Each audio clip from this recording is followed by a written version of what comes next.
Bismillahirrahmanirrahim. Assalamualaikum warahmatullahi wabarakatuh. Waalaikumsalam warahmatullahi wabarakatuh. Alhamdulillahirrahmanirrahim. Kita panjatkan puji dan syukur kehadirat Allah Subhanahu wa Ta'ala bahwa pada hari ini kita masih diberi kesehatan lahir dan batin, dan juga kita dapat bertemu secara maya dalam kuliah perdana mata kuliah Sejarah Orde Baru dan Reformasi. Untuk memulai acara perkuliahan perdana kita, mari bersama-sama melafazkan basmalah. Bismillahirrahmanirrahim. Izinkan saya untuk share screen dalam kuliah pengantar ini pada hari ini. Mata kuliah kita ini adalah Sejarah Orde Baru dan Reformasi.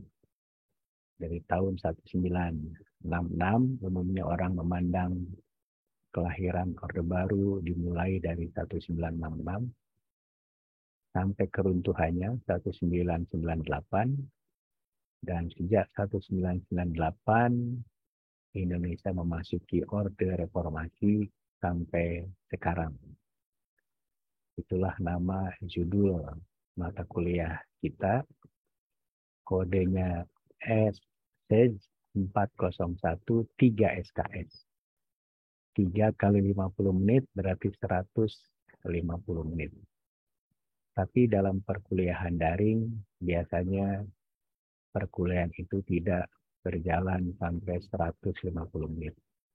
Mungkin dosen memberikan kuliah umum dalam 45 sampai 50 menit atau 60 menit, dan 100 menit sisanya adalah untuk tugas-tugas mandiri mahasiswa dengan cara membaca buku-buku referensi atau memberi komentar singkat di dalam WhatsApp group tentang apa-apa yang dikuliahkan oleh dosen pada hari itu.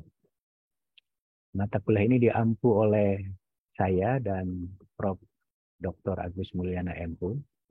Pastikan bahwa Anda yang hadir pada hari ini adalah mata kuliah yang diampu oleh saya sebagai dosen nomor 1, ya, supaya nama Anda tercantum di dalam komputer nanti.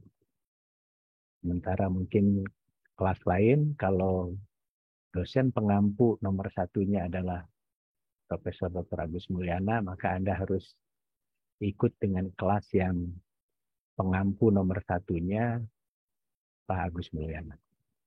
Jadi mata kuliah ini pengampu nomor 1-nya adalah saya, Andi Swirta, Pak Agusnya nomor 2. Kalau di kelasnya Pak Agus, mungkin pengampu nomor 1-nya Pak Agus, saya nomor 2.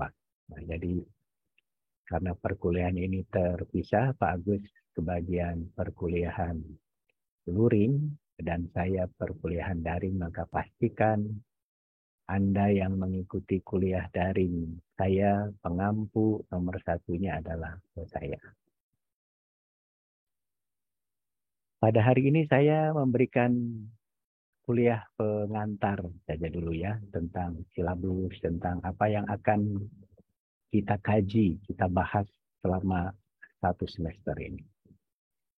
Tentu tujuan mata kuliah ini adalah agar mahasiswa memahami, mampu menganalisis, mampu berpikir kritis tentang pola-pola, tentang kecenderungan, tentang berbagai peristiwa yang terjadi pada masa Orde Baru dan Orde Reformasi di Indonesia dari tahun 1966 sampai sekarang. Tadi saya mengatakan Orde Baru itu acap kali dimulai dalam pandangan umum pada tahun 1966, yaitu dengan dikeluarkannya Super Semar, Surat Perintah 11 Maret 1966. Sebab dengan Super Semar tersebut, Letnan Jenderal Soeharto mendapatkan kekuasaan yang besar, yang bisa melakukan tindakan apa saja, segala tindakan yang dipandang perlu atas nama presiden. Tapi presidennya masih Presiden Soekarno sebenarnya. Karena itu ada yang beranggapan sejarah Orde Baru itu tidak dimulai dari 1966, tapi dari 1968. Mengapa dari 1968? Karena pada 1968 terjadi peristiwa sidang istimewa MPRS, Majelis Permusyawaratan Rakyat Sementara, di mana dalam persidangan itu mandat Presiden Soekarno, mandat Presiden dicabut dari Presiden Soekarno dan diserahkan kepada Jenderal Soeharto. Jadi kalau pada tahun 1966, 1967, presidennya masih Presiden Soekarno, walaupun kekuasaan sudah bergeser ke tangan Letnan Jenderal Soeharto. Tapi dalam sidang istimewa MPRS 1968, jabatan Presiden Soekarno dicabut, diserahkan kepada Jenderal Soeharto. Karena itu banyak orang yang mengatakan tidak benar pemerintah Orde Baru berkuasa 32 tahun, yang benar adalah 30 tahun. Yaitu dari 1968 hingga 1998. Itu menurut Salim Said ya, Profesor Dr. Salim Said yang sangat pakar mengenai sejarah militer Indonesia. Dengan demikian cakupan materi kita untuk mengkaji, membahas mata kuliah ini adalah tentu sejarah Orde Baru dan sejarah reformasi, tapi tidak semua peristiwa. Ya. Memang banyak peristiwa, tapi mungkin akan dikaji beberapa peristiwa yang penting yang terjadi pada masa Orde Baru 1966 atau 1968 sampai 1998 dan dari 1998 sampai sekarang. Metode perkuliahannya tentu saya akan banyak ceramah dulu dan ada tanya jawab mungkin di ujung perkuliahan, tapi tidak banyak. Ceramah saya, penjelasan umum saya hanya 4 kali pertemuan saja. Ya. Nanti dari pertemuan ke-5 sampai pertemuan ke-16 akan diisi oleh presentasi PPT PowerPoint dari mahasiswa tentang makalah individu yang akan ditulis tentang peristiwa yang dipilih oleh mahasiswa yang sesuai dengan minat mahasiswa yang terjadi pada masa Orde Baru atau pada masa Orde Reformasi. Jadi dari sekarang Anda seperti yang saya nyatakan juga nanti, dari sekarang Anda mulai memikirkan Anda akan memilih judul apa untuk bahan makalah Anda yang akan dipresentasikan dalam PowerPoint. Banyak sekali peristiwa yang menarik yang terjadi baik pada masa Orde Baru 1966 hingga 1998 maupun yang terjadi pada masa Orde Reformasi dari 1998 sampai sekarang. Silahkan pilih dan PJ kelas, penanggung jawab kelas mohon mengordinir judul-judul dulu ya, judul-judul makalah yang mau dipresentasikan dari para mahasiswa yang akan disampaikan nanti dalam pertemuan ke-5 sampai pertemuan ke-16. Tentu dalam presentasi PPT itu nanti saya akan memberikan kritik, komentar, saran supaya pembuatan makalahnya yang boleh dikumpulkan pada akhir semester, makalah lengkapnya supaya lebih baik. kualitasnya, hasilnya, dengan mendengarkan komentar, kritik, saran dari saya. Jadi seminar ataupun presentasi dan saran-saran kelompok itu sebanyak 10 kali pertemuan. Diselingi nanti oleh ujian tengah semester dan ujian akhir semester. Jadi agar saudara mendapatkan nilai yang bagus dalam mata kuliah ini, banyak komponen yang harus Anda lalui. Banyak komponen yang kami nilai juga. Selain Anda harus presentasi PPT, Anda harus membuat makalah individu, Anda harus mengikuti UTS, Anda harus mengikuti UAS, dan yang lebih penting juga, Anda harus hadir dalam kuliah daring, seperti yang diselenggarakan sekarang, dan Anda jangan lupa mengisi form kehadiran dalam kuliah daring, biasanya disediakan oleh PJ kelas dalam partisipannya sudah 41, berarti ada 40 orang yang hadir ya. Silakan hadir dalam link kehadiran. Dan yang tidak kalah pentingnya juga, Anda harus memberi komentar singkat di WhatsApp group tentang apa yang dosen kuliahkan pada hari ini. Komentar singkatnya dengan menuliskan nama lengkap, nomor induk mahasiswa, dan apa komentarnya. Jadi kalau Anda hadir dalam kuliah daring dan memberikan komentar singkat dalam WhatsApp group, maka Anda akan mendapatkan poin 10. Ya. Nah, setiap kali kehadiran, hadir di Zoom meeting, hadir memberi komentar juga dalam WhatsApp group, Anda akan dapat poin 10.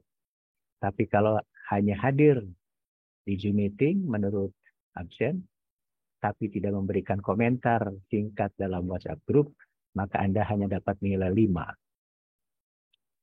dalam kehadiran. Ya. Begitu juga kalau tidak hadir dalam Zoom meeting, tapi memberikan komentar dalam WhatsApp group, maka Anda tetap mendapatkan nilai 5. Tapi kalau dua-duanya, Anda hadir di Zoom meeting, Anda memberikan komentar singkat, maka poin Anda adalah 10 setiap kali kehadiran. Ya. Kuliah umum saya juga akan walaupun hanya diberikan 4 kali, akan menggunakan bahasa yang berbeda ya. Pertemuan pertama saya menggunakan bahasa Indonesia seperti pada hari ini. Pertemuan kedua minggu depan saya akan menggunakan bahasa Inggris agar mahasiswa sejarah kemampuan berbahasanya meningkat ya. Sekarang ada program pertukaran mahasiswa internasional ya, antar bangsa. Jadi kalau Anda berprestasi, kemampuan berbahasanya bagus, Anda bisa belajar sejarah atau ambil beberapa mata kuliah di luar negeri. Di Taiwan, di Inggris, di Belanda, di Jerman, di Australia, atau di negara-negara ASEAN ya, di Malaysia, di Singapura, di Brunei. Tentu dalam memberikan perkuliahan dan interaksi keseharian di kampus tersebut, mereka semua menggunakan bahasa internasional, yaitu bahasa Inggris. Karena itu sejak sekarang Anda harus minimal paham kalau orang lain berbicara tentang bahasa Inggris. Syukur-syukur juga mampu mengucapkannya, mampu berbicara, dan yang lebih penting lagi tentu mampu menulis. Ya. Ada mata kuliah English for Tourism di kita ya, yang dosen pengampunya saya dan Budiani menuntut mahasiswa juga untuk memiliki kemampuan mendengar, berbicara, dan menulis dalam bahasa Inggris. Jadi penting bagi generasi milenial Anda sekarang karena dunia sudah mengalami proses globalisasi, ASEAN, Association of Southeast Asian Nation juga sudah bersatu, maka mobilitas sosial secara horizontal, pertukaran mahasiswa, pertukaran dosen, pertukaran guru itu akan menjadi agenda-agenda penting pada masa yang akan datang. Oke, kemudian inilah beberapa topik ataupun peristiwa-peristiwa yang akan dibahas, dikuliahkan secara umum ya oleh saya. Nanti detail dan mendalamnya tentang peristiwa-peristiwa yang menurut Anda menarik, silahkan Anda presentasikan untuk dijadikan makalah individu. Ya. Jadi materi yang akan dikuliahkan oleh saya tentu karena sejarah itu selalu mengandung unsur kesinambungan di satu sisi dan perubahan juga di sisi lain, maka membahas sejarah Orde Baru juga tidak bisa dilepaskan dari membahas atau menyinggung sejarah sebelumnya, yaitu keruntuhan pemerintahan yang oleh pemerintah Orde Baru dilabel sebagai pemerintahan Orde Lama, yaitu pemerintahan Presiden Soekarno yang secara objektif sebenarnya dipanggil zaman demokrasi terpimpin. Sebagaimana dinamai oleh Presiden Soekarno sendiri. Tentu akan disinggung, dicoba dikaji seperti apa proses keruntuhannya, sehingga dari puing-puing keruntuhan pemerintahan Presiden Soekarno dengan demokrasi terpimpinnya itu lahirlah satu pemerintahan baru yang disebut dengan zaman Orde Baru. Sebagai sebuah rejim yang baru, tentu pemerintah Orde Baru yang dipimpin oleh Presiden Soeharto, seorang jenderal dari Tentara Nasional Indonesia Angkatan Darat, ingin mengadakan pembaharuan, ingin berbeda dengan pemerintahan sebelumnya. Karena itu pemerintah Orde Baru segera melakukan konsolidasi kekuasaan dengan merombak struktur politik, dengan merombak juga orientasi pembinaan bangsa, orientasi pembangunan ekonomi, dengan semua kisah keberhasilan dan kekurang berhasilannya tentu. Ya. Sehingga selama 30 tahun dari 1960-an, akhir 1960-an, dan 1980-an. Tentu tidak semua sejarah Orde Baru itu syarat dengan keberhasilan. Memang harus diakui pada masa pemerintah Orde Baru terjadi pembangunan ekonomi yang pesat, pembangunan infrastruktur yang pesat, pembangunan pendidikan yang masif, yang legasinya masih bisa kita warisi hingga sekarang. Bahkan berhasil juga melakukan pembangunan swasembada pangan pada tahun 1984 dan diakui oleh Badan Pangan Dunia, FAO, Food Agriculture Organization. Untuk pertama kalinya dalam sejarah Indonesia modern, baru pada masa Orde Barulah bangsa Indonesia mencapai swasembada pangan. Setelah itu, setelah 1984-85 hingga sekarang, belum pernah tercapai lagi tentang pembangunan yang berswasembada pangan tersebut. Dan tentu saja ada juga unsur-unsur ketidakberhasilannya.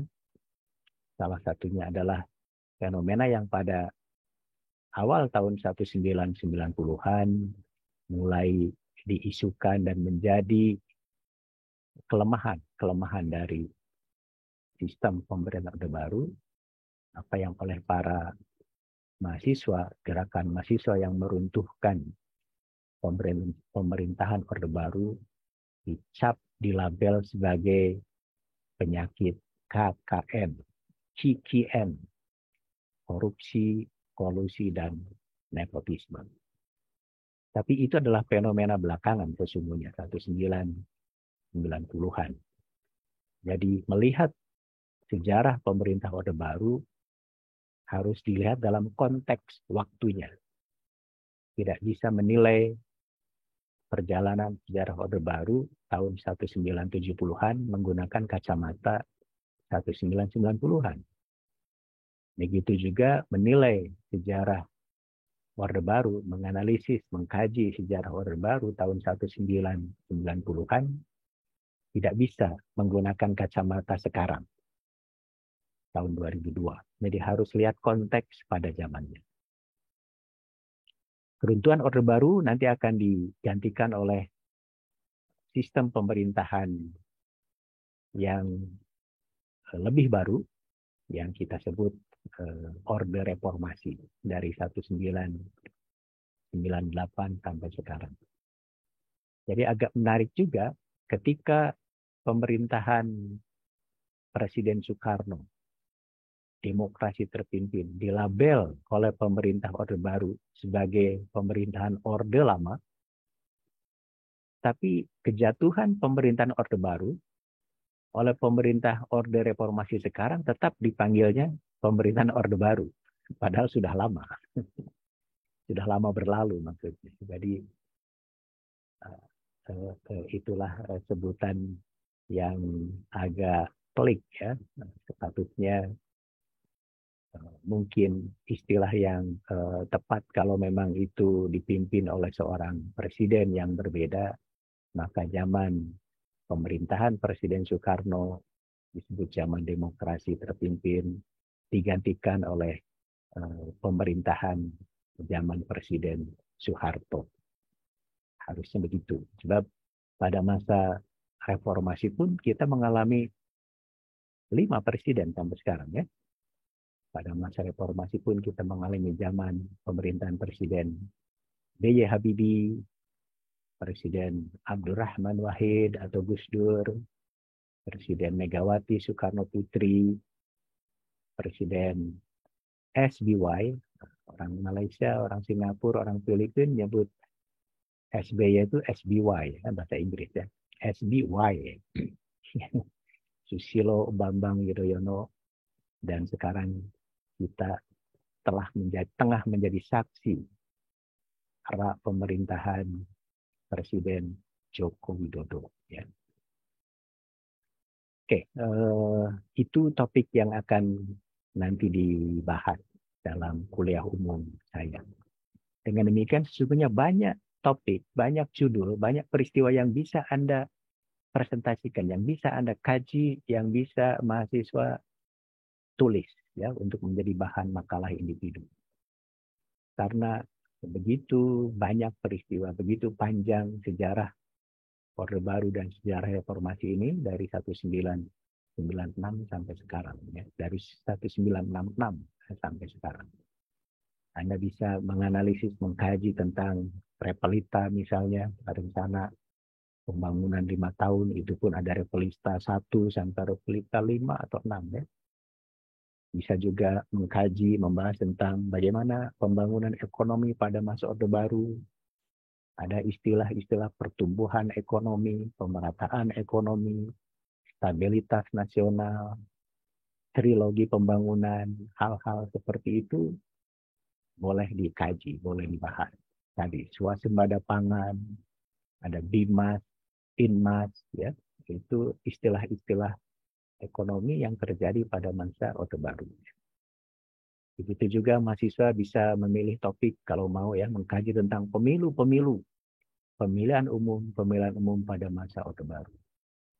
Dari tahun 1971 sampai 1998 atau 97 ya. Dan juga pemilu-pemilu pada masa Orde Reformasi. Jadi selama kita merdeka dari 1945 sampai lahirnya Orde Baru 66 atau 68, kita baru mengadakan pemilu 1 kali. 1955. Jadi Presiden Soekarno mengklaim sebagai presiden itu sesungguhnya bukan hasil pemilu, itu klaim dia saja. Bahwa dia mengatakan, saya adalah penyambung lidah rakyat Indonesia. Saya adalah pemimpin besar revolusi. Saya adalah panglima perang tertinggi. Itu klaim politik dia, tidak berdasarkan hasil pemilu. Ya. Mungkin Presiden Soekarno termasuk Presiden Soeharto pun kalau dipilih langsung seperti pemilu pilpres sekarang belum tentu dia menang. Sebab dalam catatan sejarah yang saya baca dalam notulen BPUPKI termasuk PPKI ketika panitia ini akan memilih siapa Presiden Indonesia pertama pada tahun 1945. Itu pilihannya adalah dua. Kalau dia bukan Raja Jawa, haruslah tokoh Islam. Jadi ahli-ahli ataupun anggota-anggota dari PPK itu menghendaki Raja Jawa yang memimpin Indonesia itu atau orang Islam. Tapi atas usul seorang tokoh Sunda yang namanya sekarang diabadikan menjadi nama stadion di Kabupaten Bandung, Sijalak Harupat atau Oto Iskandarinata, udah sepakati saja Soekarno dari Jawa dan Muhammad Hatta dari Sumatera Muslim. Jadi mengakomodasi aspirasi yang menghendaki pemimpin Indonesia itu seorang Raja Jawa dan seorang Muslim. Soekarno memang bukan Raja Jawa, tapi dia orang Jawa.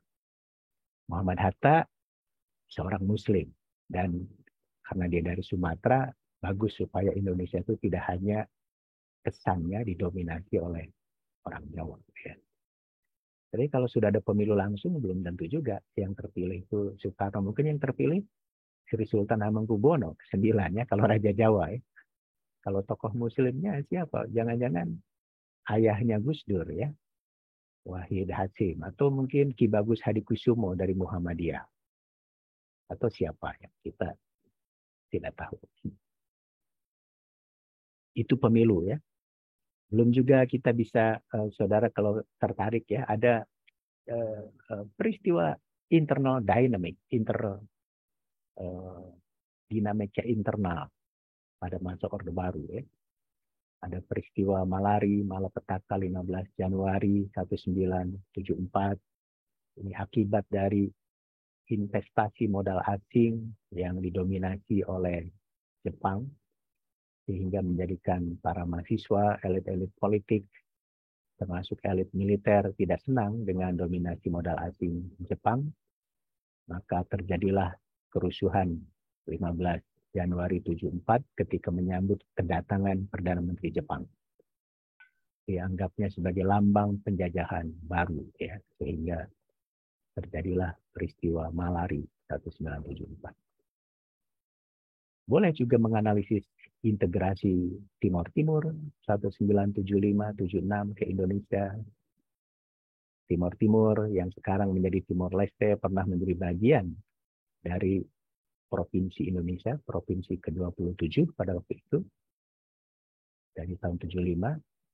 Tapi karena di Indonesia terjadi gerakan reformasi dan Presiden Soeharto tumbang digantikan oleh Presiden B.J. Habibie. Presiden B.J. Habibie memandang masalah Timor Timur ini seperti pebble in the shoes. Seperti kerikil dalam sepatu, tidak nyaman. Kalau Anda jogging, kalau Anda lari, jalan, pakai sepatu yang di dalamnya ada kerikil, tentu tidak nyaman. Jadi masalah Timor Timur ini, kata Presiden B.J. Habibie, sudahlah lebih baik kerikilnya dibuang saja. Karena itu pada tahun 1999 diberikan opsi apakah mau tetap bergabung dengan Indonesia dengan otonomi khusus atau memilih jalan merdeka. Rakyat Timor Timur nampaknya memilih jalan merdeka sehingga pada tahun 2001 Timor Timur menyatakan kemerdekaannya dan mengubah namanya menjadi Timor Leste hingga sekarang. Ya.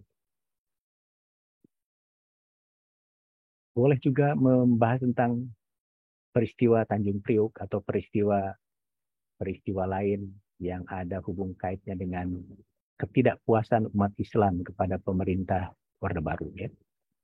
Ada pemerintah, ada peristiwa Talang Sari di Lampung, mungkin ada peristiwa-peristiwa lain untuk menunjukkan bahwa kekuatan-kekuatan Islam di Indonesia sejak dulu sampai sekarang itu acap kali menjadi perkara-perkara yang harus diperhatikan oleh pemerintah. karena umat Islam adalah mayoritas pada negara Indonesia. Termasuk juga ada peristiwa petisi 50. Ini adalah gerakan dari para jenderal purnawirawan tentara yang merasa tidak puas juga dengan pemerintahan seorang jenderal. Jadi Jenderal Soeharto sekarang dikritik oleh mantan-mantan jenderal bekas teman-temannya sendiri bahwa pembangunan pada masa Orde Baru itu tidak sepenuhnya berhasil. Terutama perbedaannya adalah dalam memaknai ideologi negara, yaitu Pancasila. Dalam pandangan pemerintah Orde Baru, termasuk terutama Presiden Soeharto, sering menyatakan bahwa Pancasila adalah pengamalan daripada pembangunan. Artinya, siapa orang yang tidak setuju atau kritik terhadap proses pembangunan, maka orang itu anti Pancasila. Kira-kira begitu.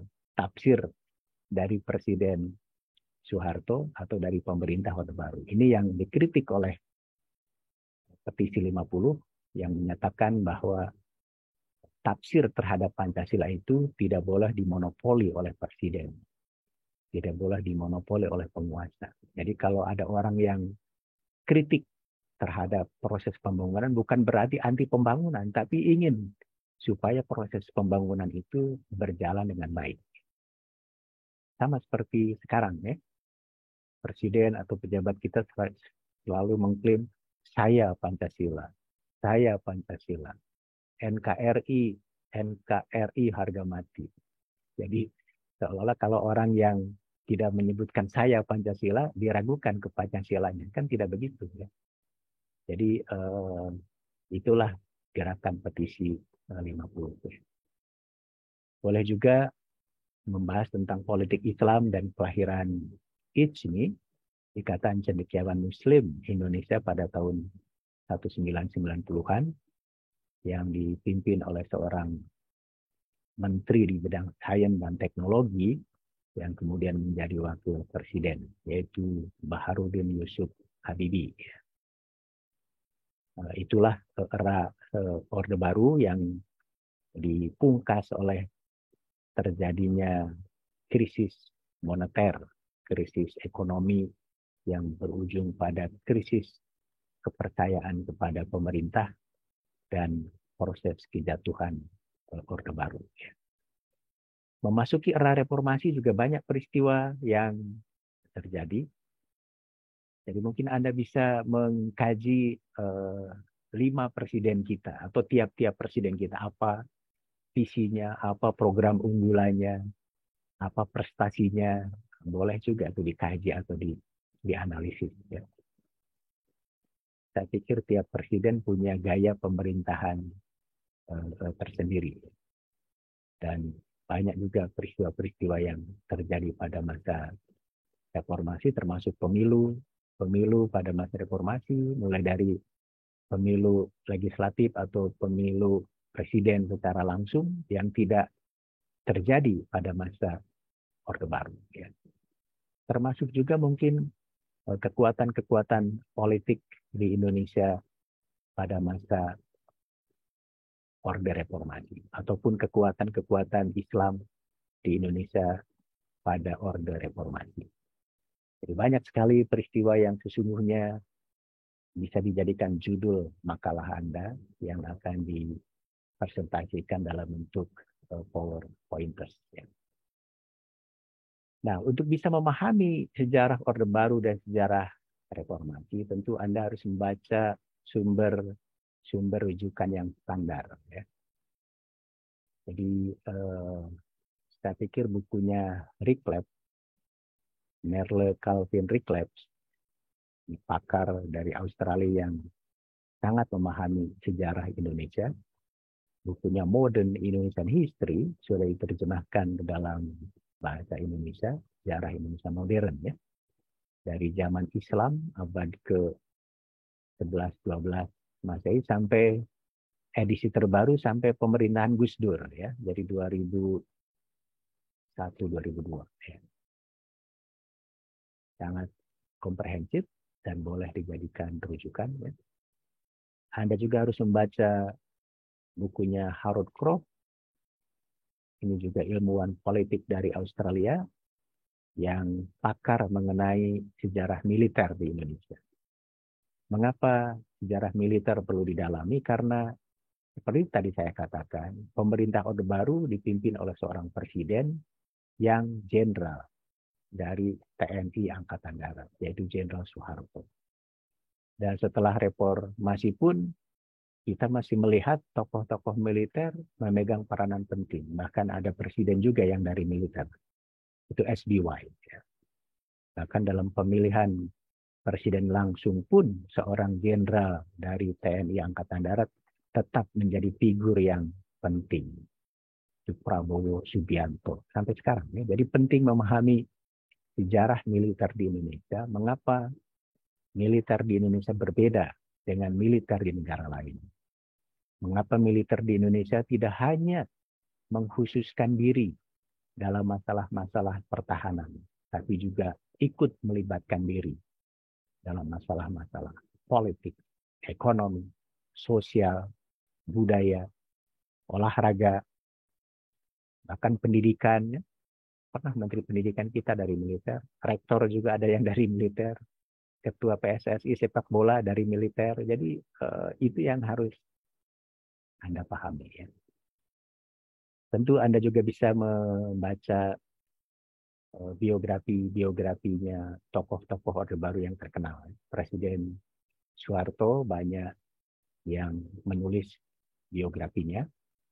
Salah satunya bisa membaca bukunya David Jenkins, Soeharto dan Barisan Jenderal Orde Baru. Ini sangat menarik ya, diterjemahkan oleh Komunitas Bambu dan diterbitkan oleh Komunitas Bambu. Bagaimana Jenderal Soeharto dan para pembantu-pembantunya, yaitu para jenderal yang selalu mengalami perubahan konfigurasi dari masa ke masa. Saya sendiri, ini buku lama, saya sendiri menulis buku baru ya, yang mungkin boleh Anda baca ya. Nanti saya tawarkan dalam WhatsApp group ya. Saya nulis tentang sejarah Orde Baru dalam news and views. Jadi bagaimana dinamika peristiwa-peristiwa yang terjadi pada masa Orde Baru itu sebagaimana diberitakan dan diberi pandangan oleh surat kabar. News and views. Tentu views atau pandangan surat kabar itu biasanya nampak dalam 3 kolom penting, yaitu kolom tajuk rencananya, kolom catatan pojoknya, dan kolom karikatur. Waktu zaman dulu ya, bukan zaman dulu lah, sebelum Anda, banyak mahasiswa yang di bawah bimbingan saya menulis skripsi menggunakan pendekatan yang saya lakukan, yaitu bagaimana menganalisis satu peristiwa menurut news and views of news people. Jadi menurut pemberitaan dan pandangan surat kabar. Misalnya peristiwa Tanjung Priok menurut pandangan surat kabar Kompas di Jakarta dan surat kabar Pikiran Rakyat di Bandung misalnya. Banyak skripsi yang saya bimbing seperti itu. Kalau Anda tertarik juga untuk mengkaji, silahkan pilih peristiwa dan pilih surat kabarnya untuk dibandingkan bagaimana memberitakan dan memberi pandangan terhadap satu peristiwa yang dinilai penting pada zamannya. Jadi saya menulis buku terbaru itu 2021, Sejarah Orde Baru dalam News and Views. Ya. Nanti saya share cover bukunya. Tadi banyak tokoh-tokoh Orde Baru, termasuk tokoh Orde Reformasi yang ditulis biografinya. John Elson menulis biografinya Soeharto sangat komprehensif ya, bukunya sangat tebal. Saya berkali-kali membacanya tidak bosan. Sangat bagus analisisnya, sangat komprehensif. Jadi saya menganjurkan kalau membaca biografi tokoh, bacalah yang ditulis oleh seorang akademisi, seorang sejarawan. Ya. Bukan seorang amatiran. Kalau amatiran biasanya dia akan memuji-muji saja tokoh tersebut. Seolah-olah dia melebihi malaikat. Ya. Tapi kalau ditulis oleh seorang akademisi, seorang sejarawan, akan kelihatan apa kehebatan tokoh ini, tapi apa juga kelemahannya.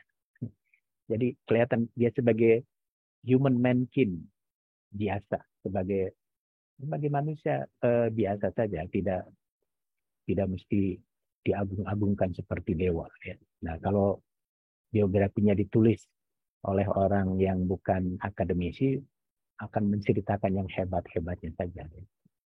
Dibacalah biografi yang ditulis oleh seorang akademisi, termasuk biografinya Gus Dur, ya, Presiden Abdurrahman Wahid, yang ditulis oleh sejarawan dan ilmuwan politik dari Australia juga, Greg Barton. Ya.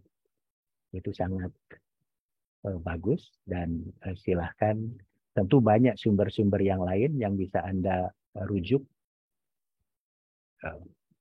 yang berkenaan dengan sejarah Orde Baru hingga Reformasi. Selain sumber-sumber buku yang standar, yang otoritatif, Anda juga bisa merujuk artikel-artikel dalam jurnal ilmiah. Ya. Kebetulan saya mengelola jurnal ilmiah, Anda bisa melayarinya, mengunjunginya dalam website www.journal.mindamas.com. Banyak jurnal di situ.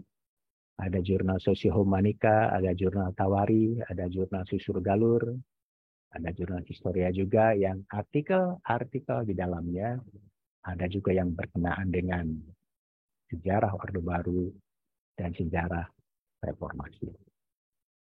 Jadi sekali lagi sebagai penutup, maka mata kuliah ini akan menghantarkan Anda lulus dan berhasil dengan baik kalau hadiran minimal Anda 80%. 80% itu 3 kali lah Anda boleh tidak hadir ya.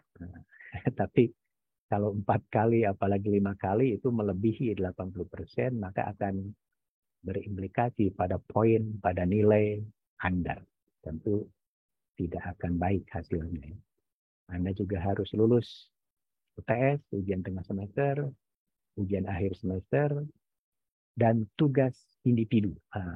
Tugas kelompoknya tidak ada ya, tugas individu saja dengan membuat makalah lengkap, menentukan judul yang mau Anda presentasikan dalam PPT, untuk saya komentari, untuk saya beri saran dan sebagainya. Begitulah kuliah pengantar saya pada hari ini, sudah 40 menit ya. Jangan lama-lama kalau kuliah daring, nanti mahasiswanya hampir off cam nih, mungkin pada sedang mandi ya, pada sedang tidur. Hanya Ferisa Anwar saja yang on cam, Patia, Amanda, yang lainnya kan pada tidur nih. Haidar Hussein ada, Rafiatul Fail, Arifin, yang lain pada on cam sekarang. Oke, sebelum saya akhiri, sebelum kita beralih ke WhatsApp group untuk melihat komentar-komentar singkat Anda, jangan lupa nih oleh Aulia Pransika Irawan, link presentasi diisi ya, supaya Anda tercatat hadir dalam Zoom meeting. Ada pertanyaan atau pendapat? Dua orang saja, satu perwakilan dari perempuan, satu perwakilan dari laki-laki nanti. Aulia mau menyampaikan sesuatu, silakan. Itu Bapak mengenai mohon tunggu sebentar ya Bapak ya.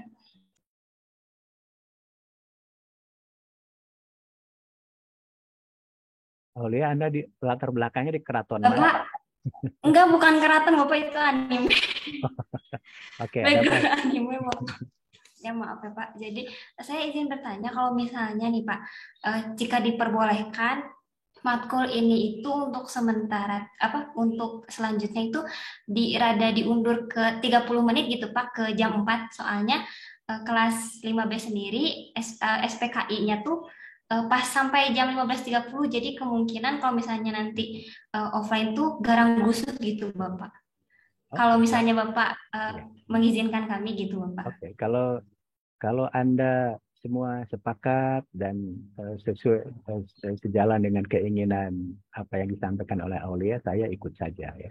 Saya juga ini asarnya keburu-buru, jadi harusnya memang beri waktu 30 menit lagi sehingga tidak 15.30, mungkin mulai dari pukul 16 ya, jam 4 ya. Tapi itu konsekuensinya kita akan berakhir pada 18.30 ya.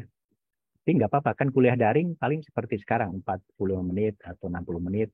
Maksudnya kesempatan Anda untuk memberikan komentar singkat dalam WhatsApp grup itu sampai, kalau hari ini sampai jam 18 ya. Tapi nanti kalau mulainya jam 4 sampai 18.30. Kalau teman-teman yang lain setuju, silahkan. Oke, itu dari perwakilan perempuan. Dari pihak laki-laki, ada yang ingin disampaikan? Silahkan. Ya, terima kasih banyak Bapak atas perhatiannya. Makasih Oke, Bapak. you're welcome. Dari laki-laki, ada yang ingin disampaikan? Raffi Atufail, Anda sedang di kamar mandi itu? Latar belakangnya kayak kamar mandi. Memang posnya Pak kayak gini. Oh, gitu. Ada yang ingin disampaikan perwakilan dari laki-laki? Tidak ada. Ya, kalau tidak ada, saya pikir cukup ya perkuliahan kita pada hari ini. Kita akan bertukar ke WhatsApp group. Silakan memberikan komentar singkat dengan menuliskan nama lengkap, nomor induk mahasiswa, dan apa komentar singkat Anda terhadap perkuliahan saya pada hari ini. Komentar singkat Anda akan merupakan bukti juga kehadiran kuliah online kita. Kalau Anda mengisi daftar hadir di Zoom meeting, kemudian memberikan komentar singkat, maka poin Anda akan mendapatkan 10 ya. Maka kalau hanya memberi komentar singkat saja tapi tidak hadir di Zoom meeting atau sebaliknya, hadir di Zoom meeting tapi tidak memberi komentar singkat, poin Anda hanya 5 saja. Saya rindu sebenarnya ingin bertemu langsung dengan Anda ya, wajahnya cantik-cantik, laki-lakinya guanteng-guanteng, tapi ini jadwalnya masih terus disusun ulang oleh fakultas, oleh prodi. Mudah-mudahan nanti apakah setelah UTS atau apa ya, kita mungkin akan secara luring. Terus-terusan daring dari mulai masuk sampai jadi sarjana, ketemu di dunia maya. Jangan-jangan begitu ketemu saya di angkot atau di tempat umum, nggak kenal saya. Saya kalau tampil tidak di daring beda loh ya. Kalau di daring mungkin ada kumisnya, kalau itu tuh nggak ada saya. Jadi Anda akan pangling melihat saya. Bercanda ya. Oke, para mahasiswa, kita akhiri perkuliahan kita pada hari ini dengan bersama-sama melafazkan hamdalah. Alhamdulillahirabbil alamin. Beralih ke WhatsApp group untuk melihat komentar-komentar singkat mahasiswa sampai jam 18.00 pada hari ini WIB, waktu Indonesia Bandung ya, bukan waktu Indonesia Kupang ataupun Pontianak atau Makassar. Terima kasih. Wassalamualaikum warahmatullahi wabarakatuh. Waalaikumsalam warahmatullahi Waalaikumsalam wabarakatuh. warahmatullahi Terima kasih Pak. Terima kasih banyak Pak. Oke, izin live ya, boleh live juga ya. Terima kasih Pak. Oke.